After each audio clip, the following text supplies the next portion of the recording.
എല്ലാവർക്കും ചാരു സർക്കിളിലേക്ക് സ്വാഗതം. 2020 ആദ്യത്തെ ബോട്ടിൽ ക്രാഫ്റ്റ് ആണ് ചെയ്യുന്നത്. അത് ഒരു ഈസി ക്രാഫ്റ്റ് തന്നെയാണ് ചെയ്യുന്നത്. കുട്ടികൾക്ക് വരെ നമുക്ക് എളുപ്പത്തിൽ ചെയ്തെടുക്കാൻ പറ്റുന്ന ക്രാഫ്റ്റ് തന്നെയാണ്. അതിനു മുന്നേ ഒരു കാര്യം പറയട്ടെ. എൻ്റെ ആദ്യത്തെ വീഡിയോ ആയ ബോട്ടിൽ ക്രാഫ്റ്റ്, അതായത് ബോട്ടിൽ പെയിൻറ്റിങ്, ആദ്യത്തെ വീഡിയോ പെയിൻറ്റിങ് അറിയാത്തവർക്ക് പോലും പെട്ടെന്ന് പെയിൻറ്റ് ചെയ്തെടുക്കാം. സ്റ്റോക്കായിട്ട് ചെയ്ത ആ ബോട്ടിൽ ക്രാഫ്റ്റ്, ബോട്ടിൽ പെയിൻറ്റിങ് നമ്മൾ 100K ആയിരിക്കുകയാണ്. അപ്പോൾ എല്ലാ വ്യൂവേഴ്സിനോടും സബ്സ്ക്രൈബേഴ്സിനോടും എൻ്റെ നന്ദി അറിയിക്കുകയാണ്. എല്ലാവരോടും താങ്ക്സ് പറയുന്നു. അപ്പോൾ ഇനി ആ വീഡിയോ കാണാത്തവരുണ്ടെങ്കിൽ ചാരു സർക്കിളിൽ കാണുക, എല്ലാവരും സപ്പോർട്ട് ചെയ്യുക. അപ്പോൾ ഒരുപാട് കമൻസ് വരുന്നുണ്ട്. അപ്പോൾ അതിനൊക്കെ ഞാൻ റിപ്ലൈ തരാറുണ്ട്. അപ്പോൾ എല്ലാവർക്കും ബോട്ടിൽ ക്രാഫ്റ്റിനെ പറ്റി എന്ത് സംശയം ഉണ്ടെങ്കിലും കമൻറ്റ് ബോക്സിൽ ഇടാവുന്നേ ഉള്ളൂ, ഞാൻ നോക്കിക്കോളാം. അതുപോലെ തന്നെ നമുക്ക് ഫേസ്ബുക്ക് പേജ് ഉണ്ട് ചാരു, അതിൻ്റെ ലിങ്ക് ഞാൻ ഡിസ്ക്രിപ്ഷൻ ബോക്സിൽ ഇടാം. അതിലൂടെ നിങ്ങൾക്ക് അഭിപ്രായങ്ങൾ അറിയിക്കാം. അതുപോലെ തന്നെ ഇൻസ്റ്റയിലൂടെ നമുക്ക് അഭിപ്രായങ്ങൾ അറിയിക്കാം. കമൻസുകൾ അതിലൂടെ എന്നെ അറിയിക്കാം, അതിലും ഞാൻ റിപ്ലൈ തരുന്നതായിരിക്കും. അപ്പോൾ അതിൻ്റെയൊക്കെ ലിങ്ക് ഡിസ്ക്രിപ്ഷൻ ബോക്സിലുണ്ട്, അത് നോക്കുക. അപ്പോൾ ഇനി ആദ്യമായിട്ടാണ് ഈ വീഡിയോ കാണുന്നതെങ്കിൽ സബ്സ്ക്രൈബ് ചെയ്യാൻ മറക്കണ്ട. അപ്പോൾ നമുക്ക് ഇന്നത്തെ വീഡിയോ എന്താണെന്ന് അറിയണ്ടേ? അപ്പോൾ നമുക്ക് നോക്കാം. ഇതാണ്. ഇത് വളരെ ഈസി ആയിട്ട് ചെയ്യാൻ പറ്റുന്ന വീഡിയോ ആണ്. കുട്ടികൾക്ക് വരെ ചെയ്യാൻ പറ്റും.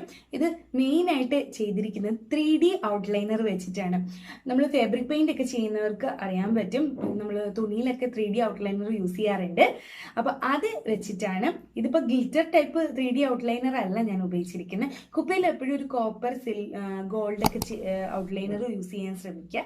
അപ്പോൾ അത് വെച്ചിട്ട് ട്രയാങ്കിൾസ് ആണ് ചെയ്തിരിക്കുന്നത്. ട്രയാങ്കിൾസ് അല്ലെങ്കിൽ സർക്കിൾസ് ചെയ്യാം, നമുക്ക് ഇഷ്ടമുള്ളതൊക്കെ ചെയ്യാം. അത് നമ്മുടെ ക്രിയേറ്റിവിറ്റി അനുസരിച്ച് ഒരല്പ ക്ഷമയോടെ ഇരുന്ന് ചെയ്യുകയാണെങ്കിൽ സുന്ദരമാക്കാം കുപ്പി. അപ്പോൾ ഇതെങ്ങനെയാണ് ചെയ്യുന്നതെന്ന് നോക്കാം അല്ലേ? അപ്പോൾ നമുക്ക് തുടങ്ങാം. അതിനായിട്ട് ഒരു ഉരുണ്ട ബോട്ടിൽ എടുത്തിട്ട് കഴുകി തുടച്ച് വെച്ചിരിക്കുന്ന ബോട്ടിലാണിത്. കളറുള്ള ബോട്ടിൽ എടുക്കുകയാണെങ്കിൽ കൂടുതൽ ഭംഗിയാകും. ഇനി ബോട്ടിലിൻ്റെ മുകൾ ഭാഗം വൂളൻ നൂല് കൊണ്ടോ അല്ലെങ്കിൽ റിബൺ കൊണ്ടോ നമുക്ക് കെട്ടിവെക്കാം. അത് നമ്മുടെ ഇഷ്ടത്തിനനുസരിച്ച് കളറ് അനുസരിച്ച് കെട്ടിവെക്കാം, ഒരു കുഴപ്പമില്ല. ഇനി മെയിനായിട്ട് വേണ്ടത്, അപ്പോൾ ഇതാണ് പ്രധാനപ്പെട്ട ആൾ. ഇത് ഫെവിഗ്രിലിൻ്റെ 3D ഔട്ട്ലൈനറാണ്. അതും പേൾ മെറ്റാലിക് ഷെയ്ഡാണിത്. മെറ്റാലിക് പേൾ ഷെയ്ഡ്, അല്ലെങ്കിൽ ഗോൾഡ് ആവണമെങ്കിൽ ഗോൾഡ് എടുക്കാം. ഗ്ലിറ്റർ യൂസ് ചെയ്യാതിരിക്കുക, കാരണം ചിലപ്പോൾ കുപ്പിയിൽ അത് അത്ര ഭംഗി ഉണ്ടാവില്ല. തുണിയിലൊക്കെ കുഴപ്പമില്ല. അപ്പോൾ ഇത് എല്ലാവർക്കും അറിയാൻ പറ്റും അല്ലേ? ഇത് വളരെ ഈസി ആയിട്ട് ചെയ്യാൻ പറ്റുന്ന ഔട്ട്ലൈൻ നമ്മൾ തുണിയിലൊക്കെ ചെയ്യുന്ന ആളുകൾക്ക് അറിയാൻ പറ്റും. ഫാബ്രിക് പെയിൻ്റൊക്കെ യൂസ് ചെയ്യുന്ന ആൾക്കും അറിയാൻ പറ്റും. കുട്ടികൾ പ്രത്യേകിച്ച് ഗ്ലിറ്റർ ആയിരിക്കും യൂസ് ചെയ്യണത്, ഗ്ലിറ്റർ ടൈപ്പ് ആയിരിക്കും. അപ്പോൾ ഇന്ന് ഇവിടെ ചെയ്യാൻ പോണത്, ഞാനിവിടെ ട്രയാങ്കിൾസ് ആണ്. ട്രയാങ്കിൾസ് ചെയ്യാണ്. അതിന് പകരം നമുക്ക് റെക്റ്റാങ്കിൾസ്, സ്ക്വയേഴ്സ്, നമുക്ക് റൗണ്ട്സ്, അതായത് സർക്കിൾസ്, ഡോട്ട്സ്, പോയിൻറ്റ്സ് ഒക്കെ ചെയ്യാൻ പറ്റും. ഓവൽ ഷേപ്പ് ഒക്കെ നമ്മുടെ ഇഷ്ടത്തിനനുസരിച്ച് ഡിസൈൻ ഔട്ട്ലൈൻ ചെയ്യാം. ഇതൊരു ഔട്ട്ലൈനറാണ്. അപ്പോൾ ഇത് വെച്ചിട്ട് നമുക്ക് നമ്മുടെ ഇഷ്ടം അനുസരിച്ച്, നമ്മുടെ ക്രിയേറ്റിവിറ്റി അനുസരിച്ച് ഡിസൈൻ ചെയ്യാം. വളരെ ഈസി ആയിട്ട് 2 ട്രയാങ്കിളാണ് ചെയ്യുന്നത്. ഒന്ന് പുറത്ത്, അകത്തൊരു ചെറിയ ട്രയാങ്കിൾ. അപ്പോൾ ഇങ്ങനെ ചെയ്തു. ഇത് കുപ്പി അനുസരിച്ച് നമുക്ക് മൊത്തത്തിലാക്കണമെങ്കിൽ അങ്ങനെ ആക്കാം, ഇല്ലെങ്കിൽ കുറച്ച് മതിയെങ്കിൽ അതും മതിയാകും.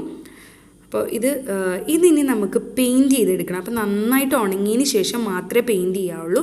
ഇത് പൊളിഞ്ഞൊന്നും പോരില്ല. പിന്നെ ഔട്ട്ലൈൻ കൊടുക്കുന്ന സമയത്ത് തുടച്ചെടുക്കണമെങ്കിൽ തുടച്ചെടുക്കാം. ഉണങ്ങിക്കഴിഞ്ഞാൽ പിന്നെ ഡ്രൈ ആയതിനു ശേഷം പൊളിഞ്ഞു പോരില്ല. പിന്നെ വേണ്ടത് പെയിൻറ്റ് ചെയ്യാനായിട്ട്, നമുക്ക് കൂടുതൽ ഭംഗിയാക്കാൻ വേണ്ടിയാണ് പെയിൻറ്റ് ചെയ്യണത്. അപ്പോൾ അതിന് വേണ്ടി അക്രിലിക് കളേഴ്സാണ് എടുത്തിരിക്കുന്നത്. ഗ്ലാസ് പെയിൻറ്റ് യൂസ് ചെയ്യണമെങ്കിൽ ഗ്ലാസ് പെയിൻറ്റ് യൂസ് ചെയ്യാം. ഞാനിവിടെ ഫെവിഗ്രിലിൻ്റെ തന്നെ അക്രിലിക് കളേഴ്സാണ് യൂസ് ചെയ്യണത്. അതിൽ ലൈറ്റ് ഷെയ്ഡ്സാണ് ഉപയോഗിക്കുന്നത്. വളരെ ലൈറ്റ് ഷെയ്ഡ്സാണ്, അത് വേറൊരു ഭംഗി ആകും. അപ്പോൾ അതുകൊണ്ടാണ് ഞാൻ ലൈറ്റ് ഷെയ്ഡ്സ് ഉപയോഗിക്കുന്നത്. അതിൽ 1-2 കളേഴ്സൊക്കെ മതിയെങ്കിൽ അത് മതിയാകും. ഇവിടെ ഞാൻ കാണിക്കുന്നത് ഫെവിഗ്രിൽ അക്രിലിക് കളേഴ്സ്, ഇതുപോലത്തെ കളേഴ്സാണ്. ഇത് നമുക്ക് ഞാൻ പറഞ്ഞതുപോലെ 1-2 കളേഴ്സ് മതിയെങ്കിൽ അങ്ങനെ മതിയാകും. ഇവിടെ നമുക്ക് കളേഴ്സ് കൊടുക്കാം. ഇതിനകത്ത് യെല്ലോ കളർ കൊടുക്കാം. ഇതെല്ലാം ലൈറ്റ് ഷെയ്ഡ്സാണ്. അതിൻ്റെ ഒരു പുറമേ ഉള്ള ട്രയാങ്കിളാണ് ഞാൻ കളർ ചെയ്യുന്നത്, അകത്ത് ചെയ്യുന്നില്ല. ഓറഞ്ച് കളർ കൊടുക്കാം. നമുക്ക് ഇഷ്ടത്തിനനുസരിച്ച് കളേഴ്സ് കൊടുക്കാം.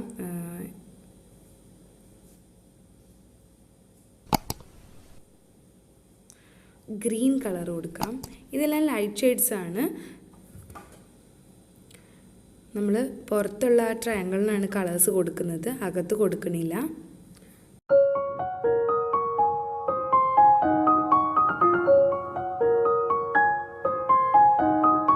ഇനി ബ്ലൂ കൊടുക്കാം.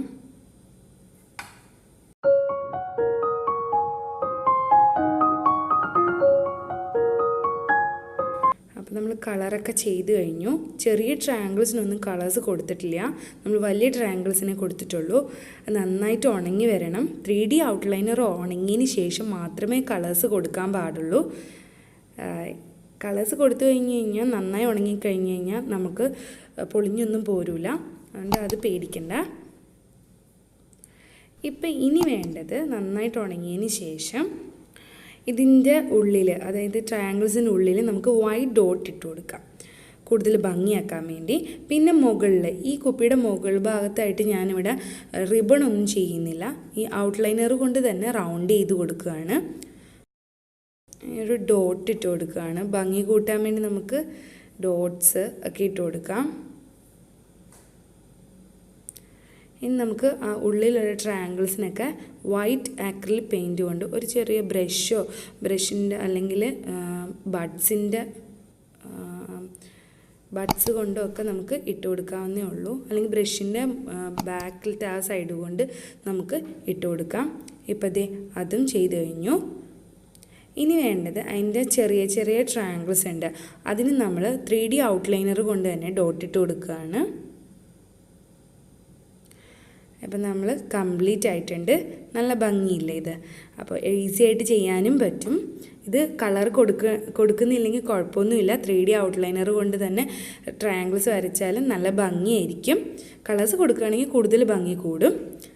അപ്പോൾ നല്ല ഭംഗിയോടെ ഇത് വാർണിഷ് അപ്ലൈ ചെയ്യണമെന്ന് ഇല്ല, കൂടുതൽ നാൾ നിന്നോളും, പൊളിഞ്ഞും പോരില്ല.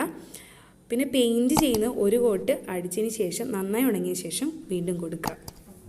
അപ്പോൾ എല്ലാവർക്കും വീഡിയോ ഇഷ്ടമാണെന്ന് വിചാരിക്കുന്നു. എല്ലാവരും ചെയ്തു നോക്കുക, എല്ലാവരും സന്തോഷത്തോടെ ഇരിക്കുക. അപ്പോൾ പുതിയ വീഡിയോ ആയിട്ട് വീണ്ടും കാണാം. ബൈ.